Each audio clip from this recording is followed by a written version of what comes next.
No hablamos mucho de esto. Y no estoy seguro de que creamos todo lo que deberíamos. Pero es muy importante que preste atención, porque nos afecta a todos sin excepción. Tal vez usted nunca haya escuchado de esto, y debe escuchar atento porque esto afectará la forma en que viva y muera. Por eso, al considerar la seriedad de este asunto, pienso en el hecho de que hay gente que lo evade. No es cuestión de preferencia, sino que hay denominaciones que eliminan esto de sus himnarios porque han decidido que no es importante, que ofende a la gente. Así que toda clase de ideas y actitudes al respecto. Pero la verdad es que sin esto no estaríamos hoy aquí. Entonces, ¿cuál es el tema? El tema es la sangre de Jesucristo. Si nos ve o escucha hoy, es probable que nunca haya escuchado un mensaje sobre esto. ¿Lo ha pensado? ¿Se ha preguntado por esto? Tal vez incluso lo haya mencionado en sus oraciones, pero no ha entendido bien en qué consiste. Así que quisiera pedirle que preste mucha atención. Su futuro eterno puede depender de esto. Deseo hablar de la sangre de Jesucristo. ¿Cómo se aplica a cada uno de nosotros sin excepción? Le invito a acompañarme a Primera de Pedro, capítulo 1, y quisiera que comenzáramos a leer unos cuantos versículos aquí, desde el versículo 17 de Primera de Pedro 1. Y si invocáis por Padre a aquel que sin acepción de personas juzga según la obra de cada uno, conducíos en temor todo el tiempo de vuestra peregrinación, sabiendo que fuisteis rescatados de vuestra vana manera de vivir, la cual recibisteis de vuestros padres, no con cosas corruptibles como oro o plata, sino con la sangre preciosa de Cristo, como de un cordero sin mancha y sin contaminación, ya destinado desde antes de la fundación del mundo, pero manifestado en los postreros tiempos por amor de vosotros, y mediante el cual creéis en Dios, quien le resucitó de los muertos, y le ha dado gloria para que vuestra fe y esperanza sean en Dios. ¿Cuándo fue la última vez que escuchó un mensaje de la sangre de Cristo? Bien, tengo tiempo sin predicar uno, y quizás usted tenga tiempo sin escuchar uno. Y mientras más lo pensaba, el Señor más hablaba a mi corazón y me recordaba, esta es la esencia del Evangelio. Todo lo que digamos de cualquier otro tema relacionado con esto, esta es la esencia misma de la verdad de lo que creemos, y es el mensaje que o nos lleva al cielo o lo perdemos. Por eso le pido que preste mucha atención porque hay dos puntos que deseo tratar al respecto. El primero es la seriedad del pecado. Cuando pecamos contra Dios, sobre todo si lo hacemos de forma continua y seguimos cometiendo el mismo pecado una y otra vez, nos arriesgamos al castigo divino. Si aún no ha aceptado a Cristo como Salvador, será rechazado un día cuando esté frente a Él en el juicio. El pecado es asunto serio para Dios porque tiene consecuencias eternas. No importa quién sea que peque, no importa de dónde venga, ni cuál sea su vocación, ni su estatus social o lo que sea. Nada de eso importa. El pecado es desobediencia a Dios Santo. Y Él nos advierte desde el principio de la Biblia hasta el final que Dios aborrece el pecado por lo que hace a sus hijos y a su creación. Hemos leído la Biblia lo suficiente para saber que en toda la palabra de Dios el pecado destruye, divide, hace de todo lo que hemos mencionado. Así es el pecado. A la luz de esto, nos preguntamos, ¿cuál es la naturaleza del pecado? Y quisiera que pensáramos en la verdadera naturaleza del pecado. Hemos dicho que es asunto serio, pero ¿qué tan serio es? Entonces, la naturaleza del pecado, en primer lugar, nos engaña, ya nos ha engañado, o no seguiríamos pecando si el pecado no engañara diciendo, estás bien, no hay problema, Dios te ama, Dios entiende. Así pues, seguimos desobedeciendo a Dios y somos engañados a creer que somos la excepción a las leyes de Dios, a las consecuencias del pecado. Nos engaña. Segundo, nos decepciona. El pecado siempre hace grandes ofertas. Si haces esto, te sentirás genial. Si haces esto, fulano, fulana hará aquello. Considere las decepciones que todos hemos tenido en la vida en diversos ámbitos, pero el pecado nos defrauda porque hace grandes promesas que no puede cumplir. Tal vez su satisfacción sea temporal, pero así es el pecado. Si no tuviera satisfacción alguna, no pecaríamos. Tiene satisfacción temporal, pero nos engaña y nos decepciona. Es destructivo. Con solo ver nuestro entorno nos daremos cuenta de cuán destructivo es el pecado. Toma muchas sendas, pero tarde o temprano destruye. Destruye familias, matrimonios, destruye empleos, destruye futuros, destruye niños. Todo. El pecado destruye por naturaleza. Luego, piensa en esto. Por último, el pecado trae muerte.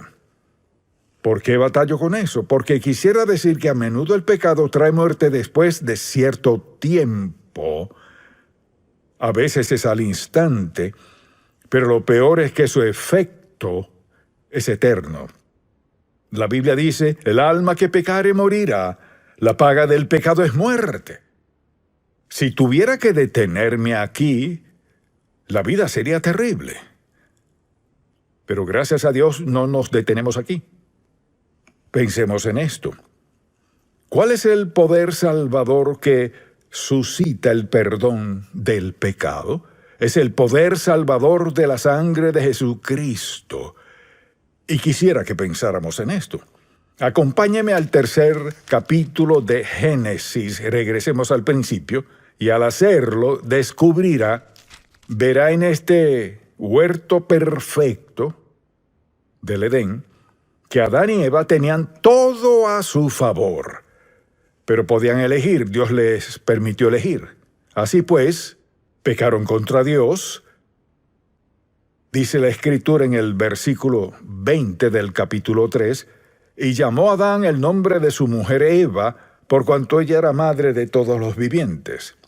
Pecaron contra Dios, y Jehová Dios hizo al hombre y a su mujer túnicas de pieles y los vistió. Mató a un cordero, derramó su sangre, los cubrió, dice la Biblia, que con pieles. Así que desde el principio de la Biblia, con el primer pecado, Dios derramó sangre por ellos. Dios comenzó diciendo desde el principio, para que sean salvos, debe derramarse sangre. El pecado tiene un costo. El precio del pecado es sangre. El precio del pecado es la sangre de Cristo. Desde aquellos días, antes de que supieran lo que ahora sabemos, el asunto era que el perdón requería muerte y derramamiento de sangre. Entonces, después de que Cristo vino al mundo y hablaba acerca del pecado, y recordará cuando el Señor comenzó a hablarles de la sangre a sus discípulos, aquella noche en la Cena del Señor. ¿En qué consiste la Cena del Señor? Se trata de la sangre de Cristo, que produce salvación. Es nuestro recordatorio de lo que sucedió. Ahora, con eso en mente, le daré 4 palabras. Son 4 palabras que en realidad describen todo este plan redentor de Dios. Todas tienen que ver con la sangre de Jesucristo, todas tienen parte en ella, pero podríamos envolver todo el mensaje de salvación en estas 4 palabras. La primera es redención, de la que acabamos de leer hace un momento, redención. Al considerar esta palabra, pensemos en lo que dice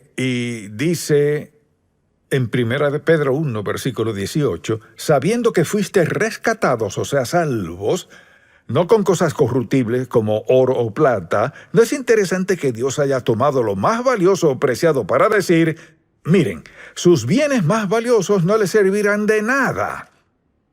Afirmó, sabiendo que fuiste rescatados de vuestra vana manera de vivir, la cual recibiste de vuestros padres, no con cosas corruptibles como oro o plata, sino con la sangre preciosa de Cristo, como de un cordero sin mancha y sin contaminación.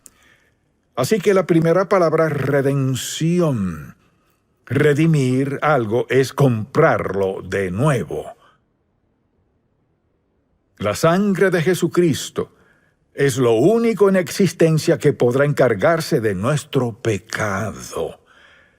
Él nos redimió, nos rescató de una vida de pecado. La segunda palabra es reconciliación. Vayamos a Colosenses capítulo 1 por un momento. Reconciliación, capítulo 1, desde el versículo 19. Escuche lo que dice. Por cuanto agradó al Padre que en él habitase toda plenitud. Preste atención.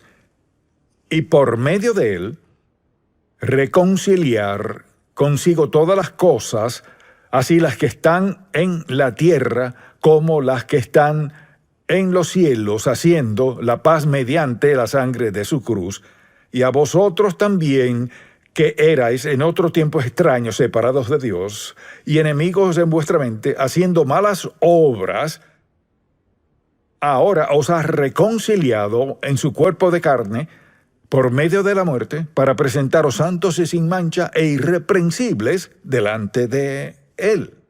El pecado nos ha separado a cada uno de nosotros de Dios. Y quienes somos salvos, fuimos reconciliados, aceptamos a Cristo como Salvador, su muerte en el Calvario, fuimos reconciliados, así fue. Hay redención, hay reconciliación. La reconciliación une a la gente. La reconciliación une a los cónyuges que se habían separado o divorciado, y la reconciliación lleva al pecador a ser uno en su relación con Cristo. Unión, reunión y armonía. Luego está la palabra justificación. Vayamos a Romanos capítulo 5 por un momento. Justificación. Y aquí comencemos a leer en el versículo 8. Mas Dios muestra su amor para con nosotros en que, siendo aún pecadores, Cristo murió por nosotros.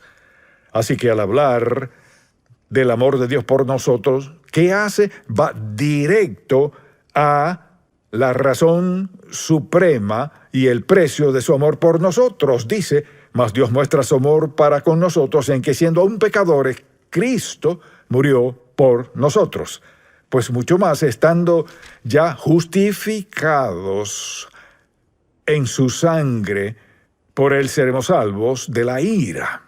Ahora bien, decimos que algo está justificado cuando se declara que ya no es culpable. O sea, cuando Dios nos justifica, Él declara que ya no somos culpables. Alguien dirá, ¿acaso Dios dice, no culpable, no eres culpable, no eres culpable? No.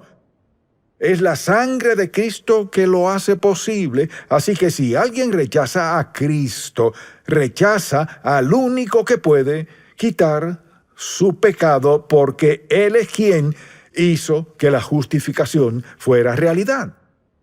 Fue la sangre derramada de Cristo quien dice que fuimos redimidos, reconciliados y justificados.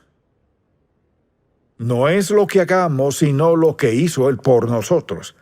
Luego hay otra palabra que es santificado, santificación. Vayamos por un momento a Hebreos capítulo 13. Y aquí quisiera que notáramos un versículo. Dice la Biblia en el versículo 12, por lo cual también Jesús, para santificar al pueblo mediante su propia sangre, padeció fuera de la puerta. Ahora, santificar algo es apartarlo. Entonces, dice aquí que Él nos ha redimido, nos ha reconciliado, nos ha justificado y ahora nos ha santificado. Esas 4 palabras abarcan la vida cristiana. En cada aspecto de nuestra vida, ¿qué hace Dios? Confronta el pecado en nuestra vida. Veamos la santificación por un momento. La santificación es un hecho así como lo es la redención, pero la santificación es un proceso continuo. Por ejemplo, alguien dirá, bueno, si peco después de ser salvo, todo el mundo lo hace. Y Dios sabía que todos pecaríamos. Así que la santificación no ocurre una sola vez. Mire, redimidos una vez, reconciliados una vez, justificados una vez, la santificación no es una sola vez, sino una y otra vez. Por ejemplo, vayamos a 1 de Juan, un pasaje muy conocido, porque todos hemos invocado a Dios con este y muchos otros versículos. Bien, leamos desde el versículo 7, capítulo 1. Pero si andamos en luz, como Él está en luz, tenemos comunión unos con otros. Escuche esto. Y la sangre de Jesucristo, su Hijo, nos limpia de todo pecado. Aquí se refiere a los creyentes. Fíjese, como creyentes, pero si andamos en luz, como Él está en luz, tenemos comunión unos con otros y la sangre de Jesucristo, su Hijo, nos limpia de todo pecado. Tiempo presente, nos limpia continuamente de todo pecado.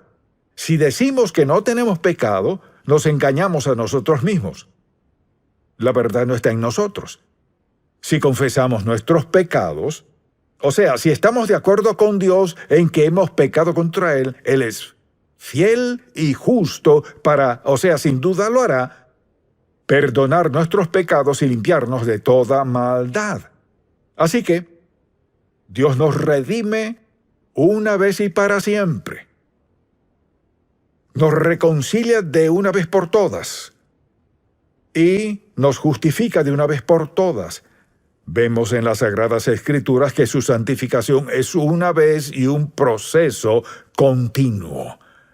Conscientes de que no seríamos perfectos y no podríamos serlo por nuestra tendencia interna que llaman naturaleza pecaminosa o como quiera llamarlo, aún la tenemos, necesitamos su purificación continua, su santificación continua. Por tanto, podemos decir, si confesamos nuestros pecados, Él es fiel y justo para perdonar nuestros pecados y limpiarnos de toda maldad. Mire, la gente toma ese versículo tan conocido y al fin del día dicen, seguro que he pecado, y mencionan varias cosas, pero Señor, dijiste que si confieso mis pecados, eres fiel y justo para perdonar mis pecados y limpiarme de toda maldad. No lo sabemos de memoria, al acostarnos decimos, soy perdonado. Si no tomamos en serio el pecado, y reconocemos que cada vez que pecamos contra Dios y acudimos a Él a pedirle perdón, estamos pidiendo y recibiendo perdón basándonos en la muerte de Cristo en la cruz, que dio su sangre, lo cual fue el sacrificio único por todos los pecados de todo el mundo y de toda la humanidad. El pecado es un asunto serio, y es tan serio que le costó a Dios su Hijo unigénito. Así que la cruz no se trata de un poquito de sangre que conmemoramos en Semana Santa, no. Se trata de nuestro Dios Santo, quien al ver toda la humanidad, consciente de que todos pecaríamos contra Él y estaríamos eternamente separados de Él, a menos que Él hiciera algo al respecto, lo que comenzó en el huerto del Edén con la primera pareja, al expiar su pecado con su sangre, y lo ha hecho desde entonces a lo largo del Antiguo y Nuevo Testamento, y no tenemos que anticipar lo que habrá de suceder. Podemos ver la cruz. Todos, desde el huerto del Edén hasta que Cristo fue crucificado, anticipaban lo que vendría en el futuro. Todos desde la cruz. Vemos hacia el pasado. Vemos la cruz de Jesucristo. Mire, no es algo que solo recordamos en Semana Santa, sino que es a diario. Cristo sufrió y murió en la cruz para que pudiéramos tener una relación con Dios. Y aún en nuestra debilidad fuéramos perdonados porque su amor no tiene fin. Siempre fluye para con nosotros, en nuestra dirección. Entonces, al decir quiero estar bien con Dios, hay que terminar en la cruz. No hay otro lugar. Alguien dirá, no creo en esa cruz ni en esa sangre. No podrá ser salvo, morirá sin Cristo y estará perdido. No importa quién sea usted. Quizás diga, pero Dios entiende, lo que Dios entiende es esto, que desde el principio del tiempo, cuando el pecado entró a la humanidad, hasta el presente, solo hay algo que expía, paga, propicia el perdón de nuestro pecado. La sangre de un hombre, Jesucristo, cuya sangre expía el pecado del mundo entero. Ahora, alguien dirá, ¿hay otra opción? No hay otra opción. De principio a fin, este libro habla de su venida, narra lo que sucedió y predice lo que volverá a suceder. Jesucristo vendrá otra vez. Le preguntaría a usted lo siguiente.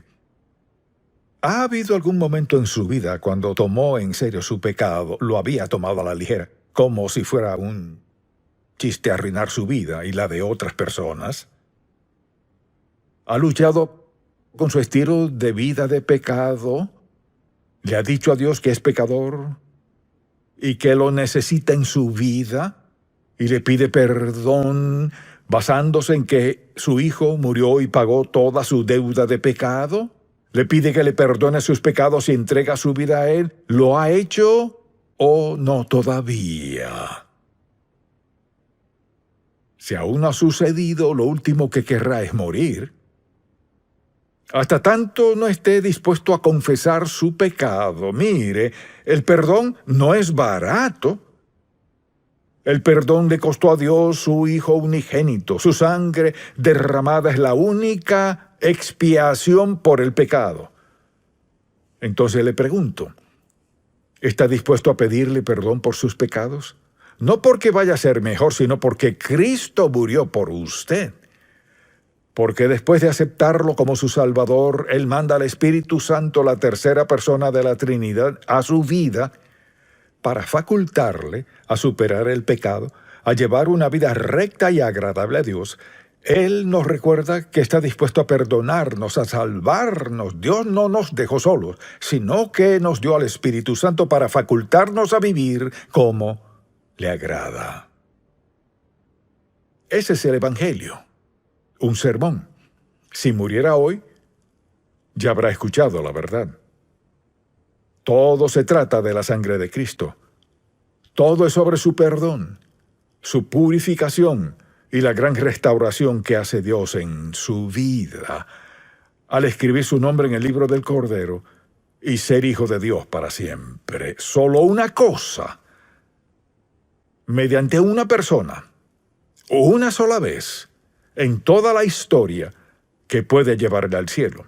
Y es la muerte expiatoria y sustituta de Jesucristo, Hijo de Dios, quien murió por usted para que no muriera en su pecado. Ese es el Evangelio.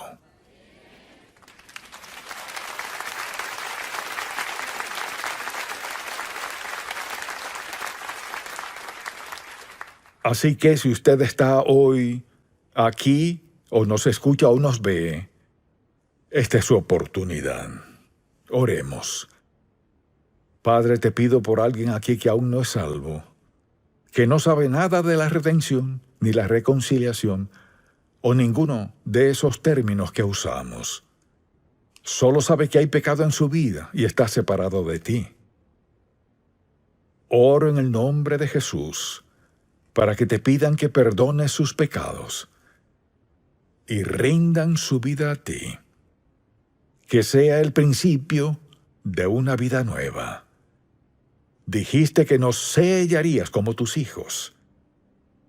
Así que te pido que haya confesión y rendición de esas vidas a Cristo y que le informen a alguien que sus vidas hoy han sido transformadas al aceptar a Cristo como su Salvador personal.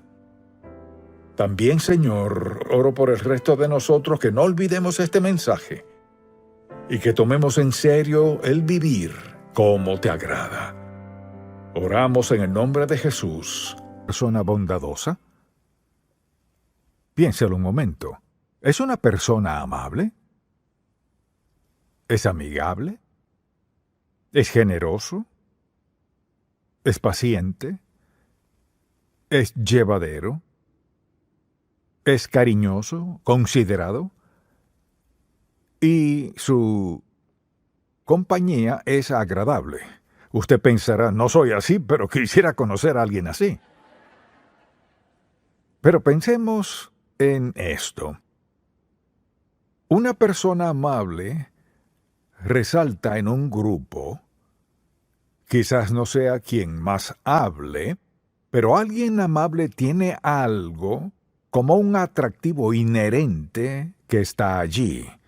Cuando alguien es bondadoso, no solo lo muestra en su rostro, sino sobre todo en sus acciones. Y cuando pienso en eso y en sus características, es muy evidente que viene del Espíritu Santo, porque Pablo dice en Gálatas 5, mas el fruto del Espíritu es amor, gozo, paz, paciencia. Hemos hablado de todos esos, y luego benignidad. Entonces, al pensar en la benignidad, ¿qué le viene a la mente? ¿Se considera una persona bondadosa? Puede que sí o puede que no, pero Pablo también dice en uno de mis versículos favoritos sobre la benignidad, y está en Efesios 4, versículo 32, dice: antes sed benignos unos con otros, misericordiosos, perdonándoos unos a otros, como Dios también os perdonó. Sed benignos unos con otros. Luego dice Pablo en Colosenses 3, vestíos pues de benignidad. O sea, nuestra responsabilidad como hijos de Dios es ser amables. Tenemos al Espíritu Santo, quien es la fuente de nuestra benignidad. Así que el fluir natural en nuestra vida para quienes nos rodean debe ser esa bondad y todas esas características que mencionamos: amigable, generoso, paciente, llevadero, considerado, cariñoso. Pregúntese, ¿sería eso cierto de mí? ¿Lo verían sus hijos como alguien amable? ¿Su esposo o esposa le ve como alguien amable? Quizás digan, bueno, muchas cualidades, pero la amabilidad no es una de ellas. La benignidad es una cualidad muy propia de Cristo. Y no se habla mucho al respecto, pero Pablo dice que es fruto del Espíritu, o sea, cuando el Espíritu Santo es libre para vivir en nosotros, el fruto que Dios quiere que viva, benignidad, será uno de ellos. ¿Seremos considerados con otros? ¿Pondremos nuestra mente en ellos? Cuando pienso en eso, recuerdo, la primera lección que aprendí de amabilidad no fue muy buena. Mi mamá iba a la ciudad una tarde cuando yo tenía unos 8 o 7 años o algo así, y no me dejaba ir con ella, lo cual no me agradó. Así que le dije algo, ella iba saliendo, bajó las escaleras, yo estaba en el balcón, y le dije algo que no fue muy cortés. Me avergoncé al decirlo y sabía que no debía haberlo dicho. Yo quería ir, pero ella no me dejaba. Esto fue lo que hizo. Se volteó y dijo, Charles, la Biblia dice, sed benignos unos con otros. Nunca lo olvidé, porque me llegó directo al corazón. Nunca olvidaré el sonido de su voz. Charles, la Biblia dice, sed benignos unos con otros. Benignidad es una cualidad natural, normal de un creyente, en especial quien esté viviendo en el Espíritu de Dios. Entonces pregúntese, ¿sería esto cierto de mí? Si lo pensamos, la amabilidad es un atractivo inherente para un hijo de Dios porque Cristo es nuestra vida, quien da vida a su benignidad dentro y mediante nosotros. Por tanto, una persona amable no solo hace ciertas cosas, sino de manera automática hay algo dentro de ellos que siempre es sensible a quienes necesitan de benignidad o que de algún modo pueda mostrarle amabilidad. Tal vez la exprese de forma verbal o puede tratarse de alguna acción, pero la amabilidad es una cualidad que debe ser cierta de cada uno de nosotros. Si lo pensamos, no hay razón para no ser amable. El fruto del Espíritu, es decir, que debido a que el Espíritu Santo mora en nosotros, tenemos la facultad de ser amables con los demás pese a lo que sea. Si lo piensa por un momento, escuche lo que dice en Tito capítulo 3, porque nuestra salvación es un acto de la bondad de Dios. Leamos desde el versículo 4. Pero cuando se manifestó la bondad de Dios, nuestro Salvador, y su amor para con los hombres, nos salvó, no por obras de justicia que nosotros hubiéramos hecho, sino por su misericordia, por el lavamiento de la regeneración y por la renovación del Espíritu Santo, el cual derramó en nosotros abundantemente por Jesucristo nuestro Salvador. Esta es una de las expresiones del Espíritu Santo en nuestra vida, es ser amables. Así que si alguien dice, está lleno del Espíritu Santo, y dice sí, tiene derecho a esperar que sea amable. No significa ser amable en cada ocasión sin excepción, como un osito de peluche, no. La amabilidad también es fuerte, porque reacciona con bondad incluso en situaciones difíciles. Entonces pregúntese, ¿sería considerado amable? Y luego, por ejemplo, en Romanos veamos el capítulo 2, el versículo 4, dice respecto a la benignidad en el capítulo 2, versículo 4 dice, o menospreciáis las riquezas de su benignidad, paciencia y longanimidad, ignorando que su benignidad te guía al arrepentimiento. O sea, nos arrepentimos de nuestros pecados por la bondad de Dios, benignidad, amor, perdón, todo lo demás, todos los frutos del Espíritu. ¿Entonces se considera una persona amable? Si vive con alguien descortés, vive con una carga. Vive con alguien que le maltrata, que le dice cosas feas, hace todo lo que haría la descortesía. Eso es muy difícil. ¿Y qué es más difícil que seguir siendo amable en la circunstancia en la cual no se ve benignidad por ningún lado? Es muy difícil. Le diré algo más. Dios recompensa nuestra amabilidad. Recompensa nuestra benignidad. Y mientras más difícil sea la situación, si somos amables, Dios recompensará nuestra bondad. He visto eso suceder una y otra vez. Entonces, alguien dirá, bueno, ¿qué de la gente que lo trata mal a uno y dice cosas terribles de uno? ¿Uno tiene que defenderse? No necesariamente. Y recuerdo en una oportunidad me sucedió eso. Alguien me las cantó y me acusó de algo que era absurdo. Sabía lo absurdo que era, así que me quedé allí y dije, Luego, cuando terminaron, pregunté, ¿hay algo más? Allí cayeron. O sea, no se pelea con la bondad. ¿Cómo se pelea con la amabilidad? No se puede. Es un elemento conquistador de carácter. Ser amable cuando alguien es muy descortés con uno. La benignidad no es excusa para dejar que la gente haga lo que sea. Es una cualidad firme, vibrante, conforme a Dios ser amable. Pensemos pues en algunas muestras de bondad que Dios ha expresado hacia nosotros. Bien, la primera es, Dios nos perdona de nuestro pecado. Ni uno solo de nosotros podía hacer alarde de algo que haya hecho para ganar su redención. Así que Dios nos perdona. Su segunda manera de expresar bondad es que suple nuestras necesidades. Considere con qué frecuencia ha necesitado algo en la vida, lo que sea, ya sea algo emocional, físico o material. ¿Y qué sucede?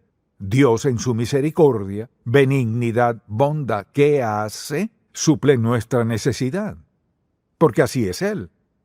Provee para nuestra salvación nuestras necesidades. También nos protege en tiempos de peligro. ¿Cuántas veces hemos pasado por situaciones y circunstancias en las que Dios nos ha alcanzado para protegernos, o a nuestros hijos, a quien sea, en momentos de gran necesidad? Y pensemos en esto. Ni siquiera nos damos cuenta de con qué frecuencia Dios ha sido bondadoso con nosotros. No sabemos quién trama algo en contra nuestra en su empleo, por ejemplo, para quitarle el cargo, el caso que sea, o en su hogar, o lo que sea. Sin embargo, Dios es bueno y a menudo nos manda una señal de alerta, como sea. Y también pensemos en esto. cada oración contestada es un acto de benignidad de parte de Dios. Nadie diría, Señor, quiero que conteste mi oración porque hice esto y aquello. Quiero que conteste mi oración porque me merezco esto. Nadie podría jactarse de eso. Dios contesta nuestras oraciones por su mera bondad. ¿Qué hemos hecho hoy lo suficiente para merecer la bondad de Dios? Nada. No importa lo que hagamos. Si lo pensamos, Dios nos alcanzó cuando vivíamos en pecado y nos perdonó de nuestros pecados, escribió nuestro nombre en el libro de la vida, nos dio el don de la vida eterna que nadie puede quitarnos. Mire qué regalo de bondad. Eso es bondad maravillosa. Recuerde que nos salvó consciente de que no siempre lo obedeceríamos. Consciente de que a veces nos saldríamos de su voluntad. Consciente de que a veces no seríamos consagrados, que a veces seríamos egoístas, a veces orgullosos, arrogantes, que a veces no seríamos aptos para convivir, y que hizo, nos salvó, y preste atención, no solo nos salvó, sino que nos alcanzó para tocarnos con su mano amorosa, divina, sobrenatural y maravillosa, para guardarnos hasta el último momento de nuestra vida cuando nos llame a su presencia. Esa es su extraordinaria bondad. Así es Dios. Asimismo, veamos sus promesas cumplidas. Cada promesa que Dios ha hecho a sus hijos cumplirá cada una sin excepción. Una vez que tenemos el don de vida eterna, esa es una promesa que Dios siempre cumplirá, no importa lo que hagamos, pero pagaremos la penalidad al desobedecerle como hijos de Dios. O sea, cuando Dios hace una promesa, la cumplirá. Ahora quizás esté en la situación que piense, si Dios cumpliera sus promesas, no dejaría que yo pasara por esto. Tal vez haya dado un paso fuera de su voluntad. ¿Y qué está haciendo Dios? Cumple su promesa. ¿Cómo puede cumplir su promesa y hacerme sufrir así? Porque hizo una promesa. Prometió reprendernos por amor si lo desobedecemos. ¿Qué hace? Cumple su promesa. No hay un lugar en la vida donde Dios no cumpla su promesa. Y la gente pasa por grandes adversidades en la vida, a menudo, por no haber guardado su palabra, no haberlo obedecido. ¿Y qué hace Dios? Hace esto. Cosechamos lo que sembramos, más de lo que sembramos después de sembrarlo. Quizás alguien diga, ¿qué de una promesa? Pues esa es su promesa. Si está sembrando una semilla maravillosa, le encanta eso, ¿cierto? Si desobedece a Dios, no le encanta. Pero es solo Dios cumpliendo su promesa. Es Dios siendo bueno. Ahora, quizás no entre en nuestra categoría de bondad. Quizás todos tengamos nuestra categoría de bondad y luego tenemos una categoría de la bondad de Dios que siempre es genuina. Pero Dios es bueno siempre.